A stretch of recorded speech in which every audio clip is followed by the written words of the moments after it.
Hello, I'm here presenting Federated Learning Ancestry, or FLAN, which is a framework for the federated pre-processing and training of an ancestry prediction model in the case where the training data is scattered amongst a number of clients.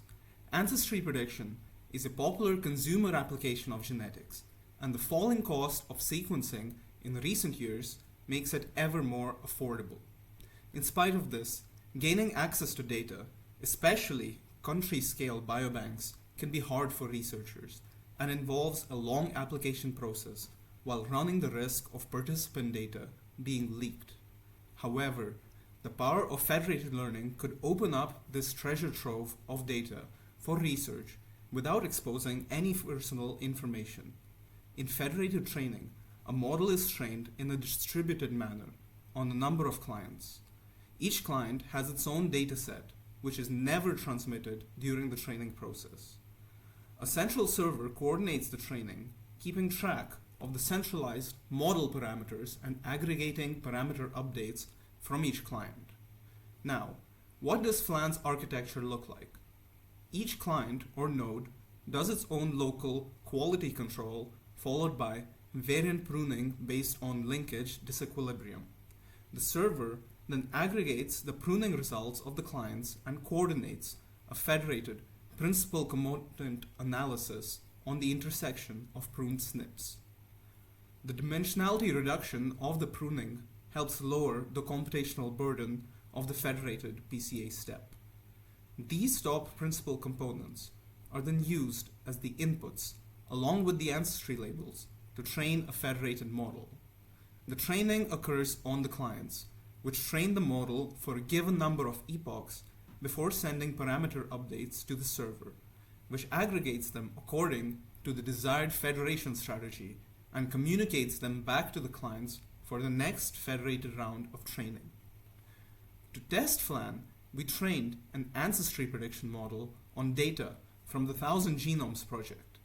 We partitioned the 2,600 samples into 5 datasets by superpopulation, on which a federated multi-layer perceptron model which predicts the probability of the 26 constituent population classes was trained.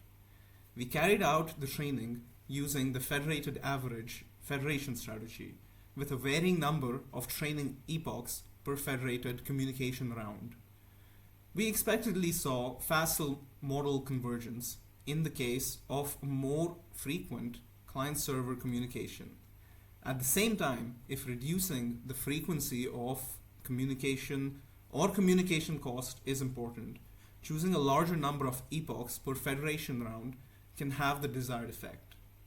A potential use case for FLAN is training federated ancestry prediction models by a network of organizations such as genetic testing companies or biobanks in order to give partners access to a wide corpus of data for research without exposing their own customer or participant data to potential leakage. Now, does the lack of direct data disclosure in federation guarantee security? No. A malicious actor may try to infer the data with the information from the gradient updates. Thus, federated learning needs to be combined with some additional privacy-enhancing mechanisms like differential privacy, confidential computing, or trusted execution environments to provide an ironclad security guarantee.